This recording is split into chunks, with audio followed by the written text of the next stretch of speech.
जीत भी कह देता है हाँ कर तो रहा हूँ थोड़ा थोड़ा, पर जीत कहीं ना कहीं अभी भी सीरियस था और काशवी से कहता है आखिर कब तक ये सब चलेगा।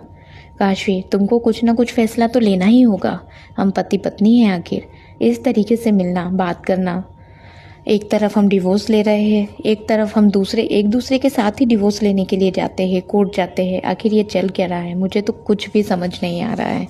लेकिन काशवी अभी भी अपने अंदाज में कहती है सब चलने दो, अच्छा है ना, हर पल को जीत एंजॉय करना चाहिए।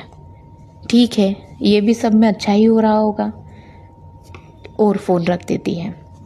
अब इस कहानी में आगे क्या होता है ये सब जानने के लिए आगे बने रहिए। और अगर मेरी कहानी पसंद आ रही हो तो लाइक करें, सब्सक्राइब करें। Thank you.